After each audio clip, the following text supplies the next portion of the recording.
Hanson, and I'm a lecturer in criminology and a doctoral student at Nottingham Trent University. And it's my privilege today to chair this panel on the topic of the language of trauma. How do the words we use affect our understanding of wellbeing and recovery? So I'm going to hand over to Viv, who will introduce herself, and then the rest of the panel will introduce themselves. Thanks, Amanda. So I'm Viv Gordon. I'm a child sexual abuse survivor, artist and activist, and I'm the artistic director of Viv Gordon Company. We're a national arts and social justice organisation doing survivor-led work across the UK. I'm Freya. I am part of Imara's participation group. I'm hoping this is working. Can you hear me all right? I'm Jane Lewis. I look after domestic and sexual violence commissioning and strategy for Nottingham City Council through the Community Safety Partnership. Hi, I'm Jordana Holton. Sorry. Hopefully that's a bit better for everyone. We'll see. I'm Jordana Holton-Hayes. I'm a doctoral candidate and also an art psychotherapist. Hello, I'm Beth Morn. I am a foster carer, fostered a number of teenagers. So inevitably some of those have experienced sexual abuse. I've currently got a young person who is very appreciative of Imara's services. Okay, thank you for introducing yourselves. So we're going to go to the first question. So the first question we're talking about today is, what are some of the challenges around language you are aware of within sexual abuse and domestic abuse support and recovery? And can we start with Freya? Yeah, so during the last few years, I've sort of got quite a few aspects of language, but my main two are within the police and school settings. I had a police officer a few years ago who in emails would refer to me as one of 17 cases, would quite often refer to me as a victim, but most primarily when I was 14, the communication was supposed to be directed through my mum, and instead it went directly through me during school times, which when I was trying to be normal during school and have phone calls and emails, would make me more isolated. I would end up going home and missing education, would draw lots of unwanted attention to me in lessons, and would absolutely trigger me when questions were being asked directly to me during school time. And also in my school setting, in my secondary school and higher education, there were individual members of staff who 100% were above and beyond support me, but on numerous occasions having teachers say to me this was the first time this had happened, they didn't know how to react or deal with the situation, but also it being treated as gossip, and teachers who had no reason to know, who weren't directly involved with me, actually coming up to me and apologising for what happened to me and making sure I was okay. And the idea that the police and people in school settings and social workers don't know how to appropriately use language with kids and using language that they would use between professionals. Moving on to Jordana. The challenges that we're seeing from a professional perspective and in the therapy room is that the language used by children and young people about their experiences aren't matching and aren't mirrored by the professionals that we're working in collaboration with. And that can be in itself such a jarring experience for the young people involved. So when we're seeing case notes come through that young people are able to read and access, the language that we're seeing in those are so disconnected to the experiences of the young people that in itself is another making sense of process and journey that is already a difficult enough journey as it is.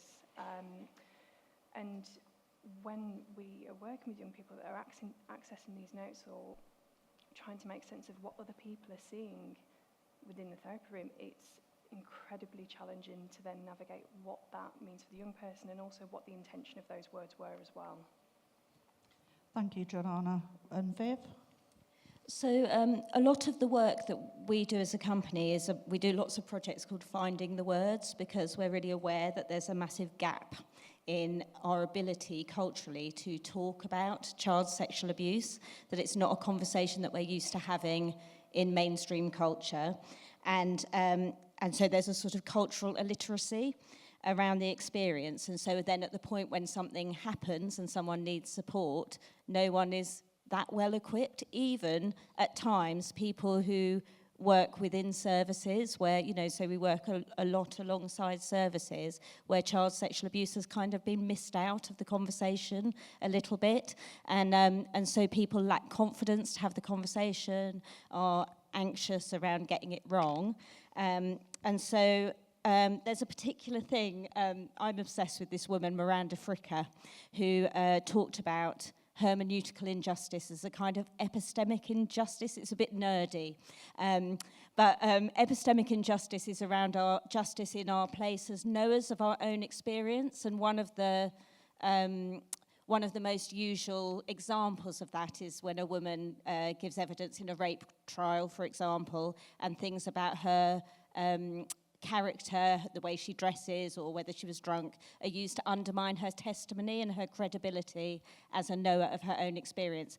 And then hermeneutical injustice is another kind of epistemic injustice where a community like the CSA survivor community have lacked access to mainstream discourse, so that we don't actually have the language or frameworks to have the conversations that we need to have in order to get justice or thrive in our lives. So that's something that I'm very interested in, up for talking about any time. And then also, I'm also really interested in etymology and where words come from, and all the words are problematic. Like, we don't really have good words to say the things we want to say. Some languages don't have words for child sexual abuse at all, which is, you know, a really interesting thing to think about. But just the word abuse is quite problematic and difficult, because it means the improper use. Ab is improper and use. So the improper sexual use of a child, which kind of implies that there is a proper sexual use of a child, which there isn't. So I think what I take from that is that everything is very relational and personal, and it's about finding the right words to have the conversation with each individual, and finding words that we're comfortable with personally to have those conversations, rather than there being one right way of doing it. That's really, my contribution's quite nerdy, sorry. No, I think you make some valid points. Jane, do you want to add to that? My contribution is not nerdy, because I'm just a very straightforward person. So, listening to everyone already, we've heard from people who, intellectualise language, who are talking about how language felt really difficult and used inappropriately at the wrong time of day and to the wrong person, and in terms of the therapy. And when we were planning this, this is the first time I've met these guys all in real life. That's quite weird. One of the things I was talking about was, as professionals, we don't always know how to articulate our feelings. I always joke and say I was about 40 before I knew what a feeling was. And I think, therefore, it's quite difficult as a professional, as a health professional or a social worker or a legal colleague, to actually know how to listen to what a young person or an adult is telling you in terms of their experience. And I think the thing linked to that, and this is something those of you who've worked in the sector for a long time, which is lots of us, you start to develop vicarious trauma yourself, and for those of us who don't have clinical supervision because we don't work within a therapeutic setting, that can therefore lead to some sort of odd reactions internally or odd behaviours. Colleagues here will know that I get inappropriately sweary, for example, and therefore I think a lot of professionals are not very equipped to cope very well with the work that we're trying to do. We're trained, and if we're lucky, we've got therapeutic training, but lots of people don't have that. And, you know, we just heard, it was very interesting hearing from the crime panel about trying to teach cops about trauma-informed response, which is absolutely brilliant. But lots of us still haven't had that. You know, lots of organisations haven't caught up with that. So for me, there's something about professionals might not react in the same way. They might not, the way they're supposed to react. They might not know how they're supposed to react. But for me, I feel like we use this thing called code switching. So when I'm at home, I talk in one way. With my friends, I might talk in another way. With my parents, I might have talked in another way. And in my professional setting, I might talk in another way.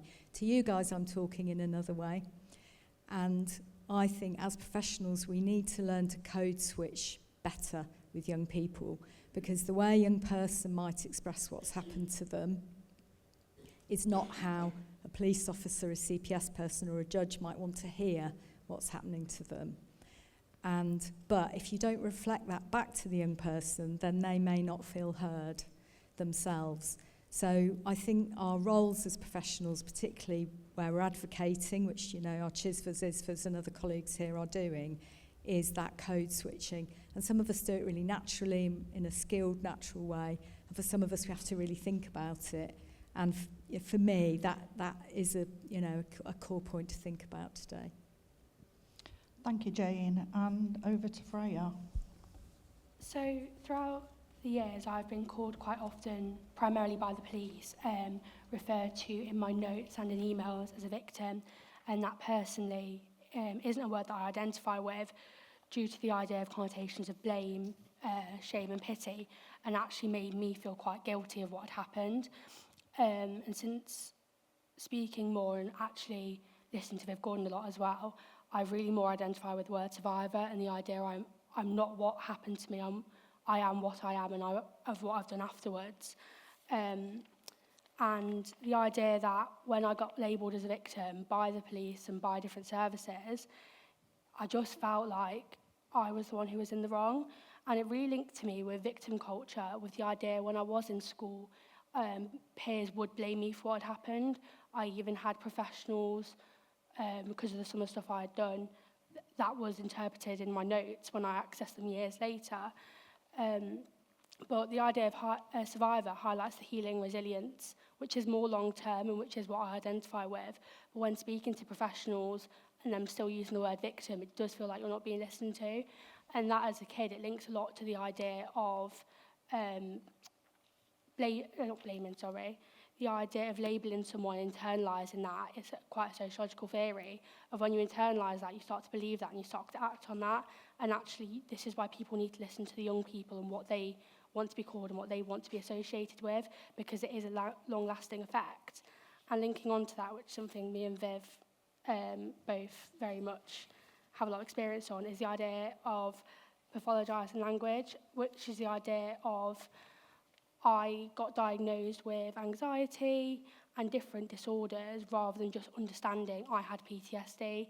I got given antidepressants, I got a lot of stuff thrown at me, which is big words to be labelled as at 14 and 15, instead of understanding what PTSD is, and schools and education systems and social workers need to understand what PTSD is, instead of hearing you've got anxiety or got ADHD, and understanding how complex PTSD can be. Pass on to you. Yeah, so these words like victim, survivor, thriver. I work with group in Leeds where they want to be called people who have experienced child sexual abuse. They just want to be called people, not anything else. And some people are really want to be named victims because that's their experience and what they most identify with. I use the term survivor for myself, and I love this. I looked this up, this etymology again. Super vivere, I think that would be my superhero name if I was a superhero, which I'm not. But the idea of living over and beyond what has happened to us, that really speaks to me personally. And so, again, it's all about personal choice.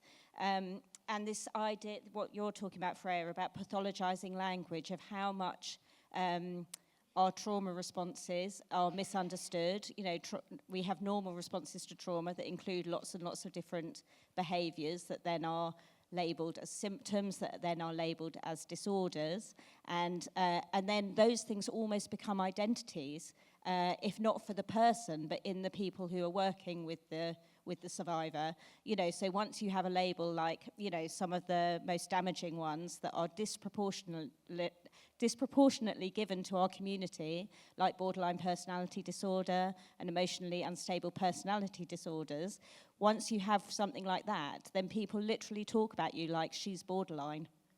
Like that's an identity, and that is really problematic, because at that point we're not thinking about trauma or being trauma informed or helping anyone. We're writing people off, and those labels are used to dismiss people and overlook them, and then people spend years trapped in systems that don't work. So it's really important that we think critically about the language we use, and that we work collaboratively with survivors to be led by them about the language that they want to use about themselves.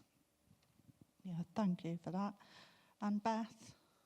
I think one of the things I'm very aware of, a couple of things in what we've talked about, but we really need to bring it so far back when we're talking about language with these young people. The young people I care for, often they can't even describe basic emotions like happy or sad or I'm stressed. They often have no comprehension of how their body is telling them things and how to put that into words. I had a young person who was nervous and she said, "Oh, my hands are wet."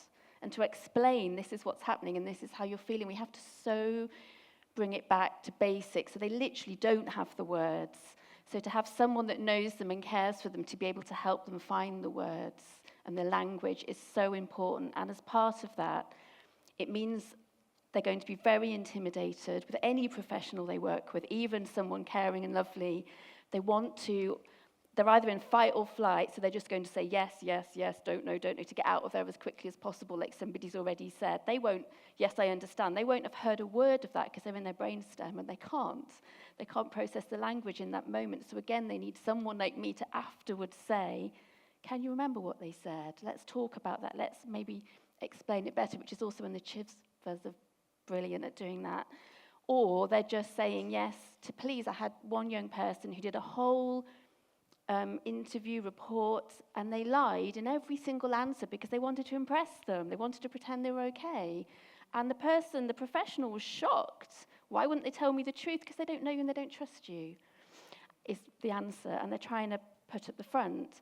And sometimes the young people that I care for want it to be out there. They want the language to be real and to be raw and to validate, this is what has happened to me. We're not skirting around it. This is what was done to me, and I need you to acknowledge that and to say it. And they get very upset when it isn't.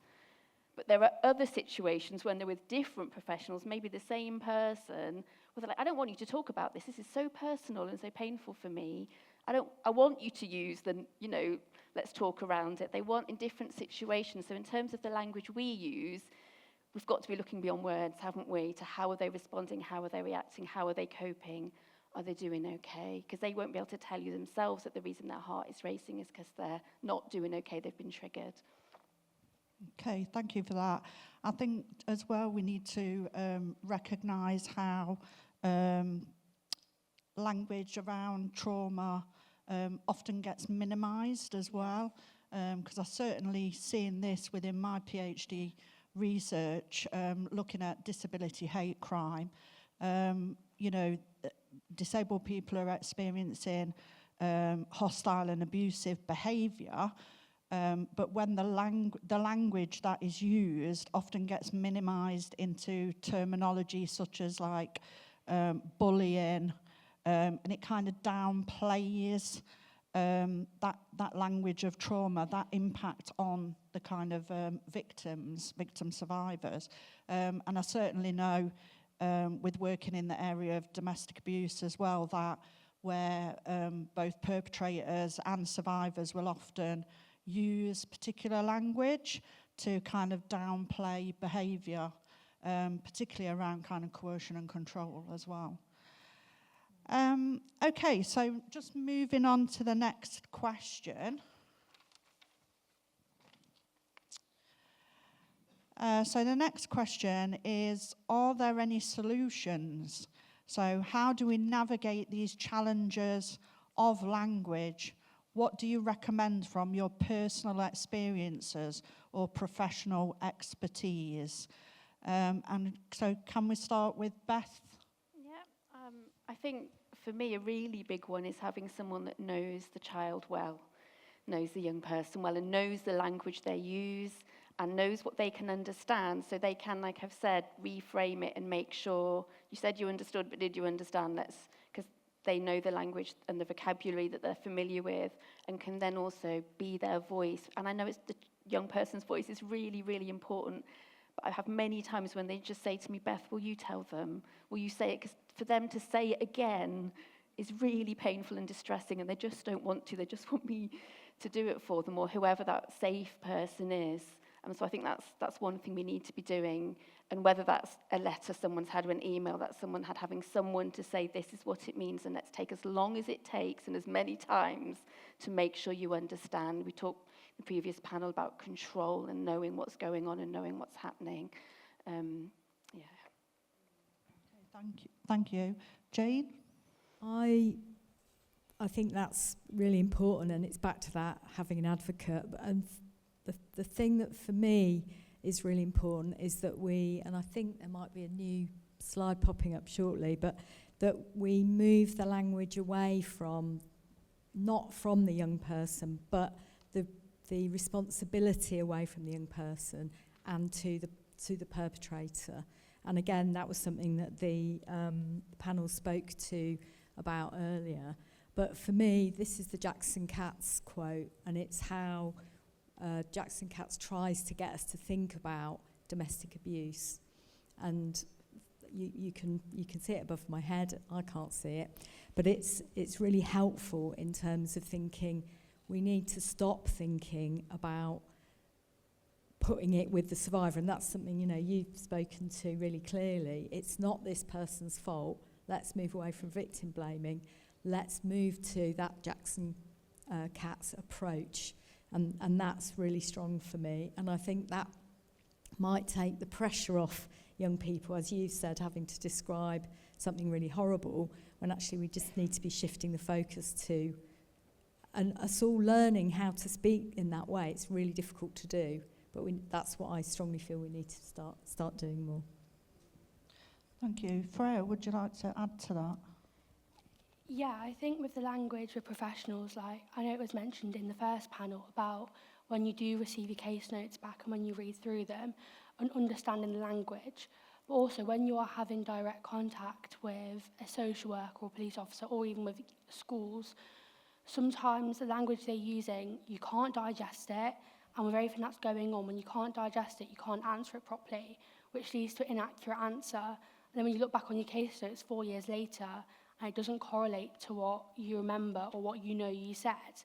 And that is why when young people are saying to you, please have direct contact with my mum or a carer or a safe person, and they're coming to you during school times, and you're like in a French lesson and you're just quickly replying to an email, and actually that counts towards as evidence.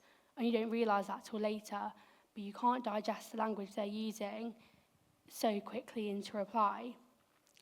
And also moving it away from the survivor and constantly mentioning it or putting that victim blame on, because that is such a big thing in the media, and you can see it all the time. And even with family members, like after I disclosed, I had one family member in my room, and she jokingly just said, "Is this what you were wearing?" And I remember just being completely distraught over it, because like that is one of the biggest things that gets brought up. But also the idea of peers not understanding. In my school, we didn't start sex education until year 9, but the language in which the sex education was done was quite similar to what Tamara said in the first panel. It was done in tutors. The language the tutor used wasn't really correct, and it wasn't right. And the people in the room who were clearly uncomfortable by it, and then the conversations that were happening that the teacher might not have been stopping or they weren't listening to. And then you had this whole heap of language being used that you then start to internalise and really think about, and you go home and you're thinking about, this is what people think about situations like this, which could have been prevented. And I think the idea is training shouldn't be happening after an institution has experienced this. It needs to be prevention training, and training needs to happen way before they need it. It shouldn't have to be an afterwards thought about it. Thank you for that, Viv. Yeah, really to build on what you've both said of around shifting the burden of responsibility away from the victim and the survivor and into systems, services, institutions, that's where the change needs to happen. It's so common, being a CSA survivor is living with a stigmatized identity, and yes, we've internalized that stigma, lots of us, because we've had no choice, because that is the dominant culture that we live in. We haven't had other options, and it really is, the responsibility is outside us to challenge those things. So we hear all the time things like that we're treatment resistant, or we're avoidant, or we're challenging, or we're too complex, or all of those words. And the minute we're hearing those words, those are victim blaming terms. And actually it is always a services or a professional's responsibility to understand what is needed to connect and engage with the survivor and to do the work. And so, my recommendation is always to get survivor-led training. Get it before you need it, as Freya's saying as well. To do that, we know the statistics. 11 million adult survivors in the UK, 500,000 children and young people being sexually abused every year in the UK. We are working with survivors every day in all contexts. What are we waiting for? We need to get informed and make sure that we understand the nuances of the conversation so that we're prepared to engage. I think it's so interesting, the title of the conference of Bridging the Gap. We talk about dissociation as a survivor experience, but actually we have a cultural dissociation from the facts and the reality of this experience, and that gap needs to be bridged really urgently to make change, because the outcomes for survivors, the justice, we don't get justice, and then the outcomes, the health outcomes, 15 times more likely to die by suicide, all of those things, they're devastating, and it's in our hands, as people who are here engaged with the conversation, it's in our hands to push it forward and change it, and to change it as soon as we can. Can I quickly add on? It's not just professionals, it's every aspect of life, from being in a pub and people joking about it, stopping that conversation and cutting that out, because second someone laughs along or someone goes along with it, it then creates this phenomenon that is okay about it. And it starts from these jokes. It leads into a classroom. I've seen it happen, it happens absolutely in every aspect of life. It isn't just professionals. It should be speaking to your kids about it, speaking to your peers about it, and making it a more conversation about the language you use, even though it might just be a joke or it might be a pass-away comment. The effect it has, and people not saying anything, is just as bad, because when you don't say anything, you're making out that it's okay, and it's absolutely not. And it isn't just professionals, it's absolutely everyone in society, and that's why it needs to be a more conversation around the language people use and how it affects everybody. Could I just add something? Yeah. Is that okay? Yeah. But just, you're absolutely right. Like if you turn on the telly or Radio 4, then, before the watershed, there are jokes about paedophilia, about grooming. There's endless jokes about Prince Andrew at the moment. It's constant. Those things are sending a message to survivors that our experiences are trivial and funny, and they're not. We're talking about child rape. We don't make rape jokes on telly anymore, but we can make child rape jokes on telly. That's really disturbing to me. And when you pick up a paper and see things like, a thing about child pornography, that's not pornography, that is child abuse. When we see child prostitution, that's not prostitution, that is child abuse. And we have to really get real about all of these terms and what we're seeing and hearing, and engage our minds critically to be part of change and challenging it. Yeah. Totally agree. Jordana? We don't create language in isolation, we create it with other people. Sorry, thank you. Should we try this again? Will it kick in? Here we go. Sorry about that. We don't create language in isolation. We create it with other people, and it's it's a social and environmental experience with other people, which is why the way that we communicate is so different and so nuanced. But we also have a responsibility to try and share in that language and understand one another, even if we are coming from completely different backgrounds and experiences, which is really difficult, and actually from some contexts as well, maybe more so professional, can be really daunting, because we can have this fear of what if we get it wrong. But we don't learn without making mistakes. We don't learn without getting it wrong. And it's about how we deal with getting it wrong. Can we say to one another, okay, I'm not quite sure about this, so let's try and learn about this together. We're not putting the onus on other people to educate us on what they want to hear themselves referred to as, but it's a collaborative process. It's one that we need to be able to engage in together in order for it to be able to grow and be successful. And I think, on a slight tangent, thinking about language as well, it's not just listening and speaking, it's also written, it's verbal, it's visual, and there is something about the way that professionals write that can be really divorced from how they speak to people. And there are a multitude of reasons for that, whether it's about being seen as a professional and what professional language looks like, whether it's about separating out some of the really visceral language that we hear and being able to put that in a more palatable form. We need to be able to understand that when we are writing, are we writing about someone and then potentially really objectifying both them and that experience?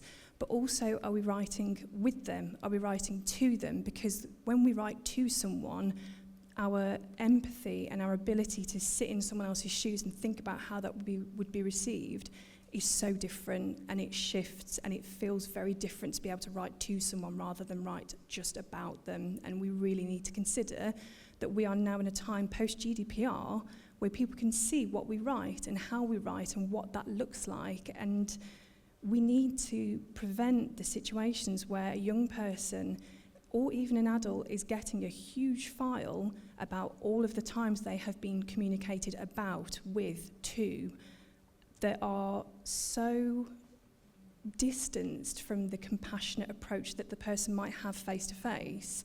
We need to be able to understand where that divorce has happened and why it's happening and what we can do to really shift that, and whether it is possible to create some kind of shared language that feels safer, more authentic.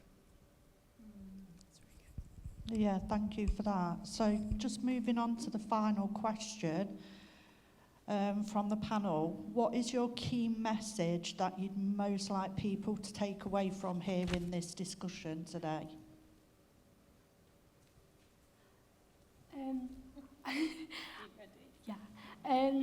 I think it is that it is everyone's responsibility, in the sense of, we've mentioned case notes, reading case notes and not actually understanding the terminology and how much detail they're going into.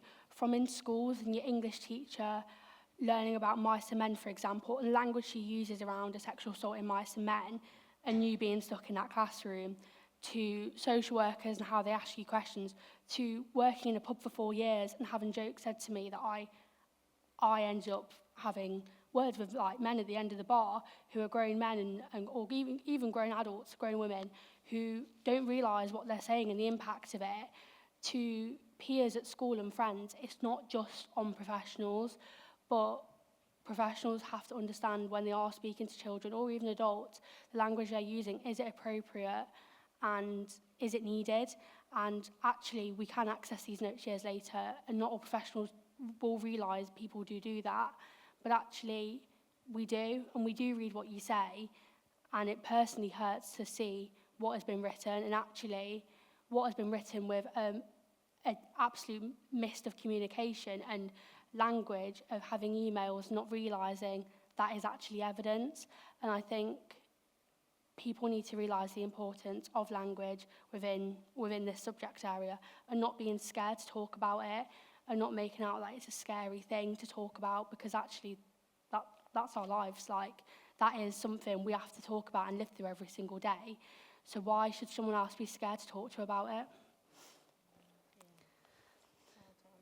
Viv? I think, like, soundbite would be like, institutionalised silence is not going to protect children. You know, it doesn't work. We know it doesn't work. And so I think it's about understanding that everything about our experience, not just survivors' experiences, but our cultural experience around child sexual abuse has been set up in a way. It's a dominant culture where this experience is marginalised and stigmatised that perpetuates silence, and then the silence perpetuates abuse.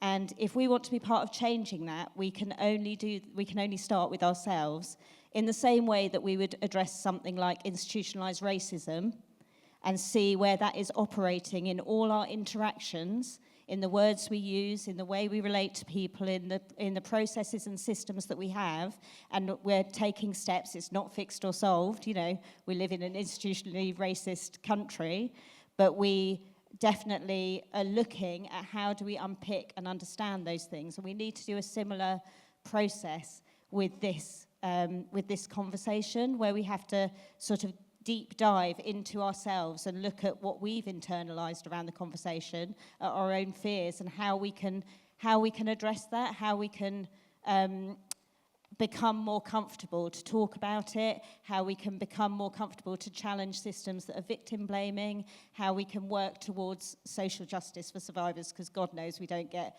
criminal justice in the majority of occasions. And so I think it's about that for me. I think I'm really interested in survivor leadership. Obviously, that's the work I do. We're insightful people who can lead this conversation. We don't need anyone to work it out for us. We can help work it out, but we need to be put in positions where we can collaborate with services, because we don't do it with anyone else. Like, we don't have LGBT services led by people outside of that community. Those services are always led by people inside that community, and and then mainstream services will have LGBT champions. We need survivor champions. We need, if survivors in your workplace don't feel comfortable to disclose and self-identify in that way, then your service probably isn't a safe place for survivors. And that's something to examine and look at, of how do we take those steps at every level of the work that we do, internally, intrapersonally, and within our organisations, to include survivor perspectives. Yeah, thank you, Viv. I'm just conscious we've only got a couple of minutes left, a couple of 3 minutes. So, Jordana? To try and keep it brief, I think there's always going to be uncertainty in language. There's always going to be a level of doubt. We are learning one another's mother tongue, and so there will always be questions about whether we are doing the right thing and whether we are saying the right thing. That, if you make a mistake in that process, that does not necessarily make it bad or wrong or make you unprofessional. It's about how we then repair the rupture that is created by that miscommunication. Jane? I think I've got 2 key points, and maybe not as articulate as colleagues, but I think a very basic thing is agree the language as a professional with the young person or adult survivor that they want you to use. Just agree it with them, and then try and use that appropriately when you're talking to them. But remember, and it is complicated. I think somebody was talking earlier about using fact, not what I think. But remember as well that you do need to code switch when you're writing professionally, but you need to keep as close to that language that young person or that survivor agreed with you as possible, and perhaps acknowledge that a judge might not want to hear swears or language that they're uncomfortable with. So I think there's something very practical about just doing that thing. And then I think I'll echo what other colleagues said earlier, but as colleagues have spoken here about, is we need to have compassion, and it's an Imara thing. It's written on their poster over there. We need to have compassion for survivors, for ourselves, for our colleagues, and that expression someone used about being generous, because actually it's really hard, this stuff. You can hear everyone's passion here. It's really difficult, and we can only move forward if we're kind to each other about it. Okay, Beth? I'm actually an author. I've written 15 books, so written word is my thing, but I have learned with the young people that I care for that language is so much more than words, and trauma is held in every cell in our body, and their language might be, I can't eat, or I can't stop eating, or I can't sleep, or I just need to sleep, or I can't go to school today, or self-harm, and it's looking beyond that, the spoken language as well. And I think it's remembering that the way we heal trauma is people feeling safe and loved. And while they might not remember the words that you say, they might not be able to process the words that you say, these kids are hypervigilant, and what they will notice is your body language and your tone of voice, and that's what they will remember. And they will remember whether we have got the patience and the compassion, like we've said, to make sure that they are heard and listened to. Thank you. And I think just to end on that, from my perspective, I think that we definitely need more discussions on this kind of topic, but it needs to be coming from the lived experiences of victims and survivors. So I think there should be a slide coming up. Can I thank you all for staying and listening to our panel today? And we'd like to invite you to put your questions forward on this topic. Imara will be collating all the responses together for use in a resource bank. And just thank you to my panel members for, it's been my pleasure to chair my very first panel. Thank you.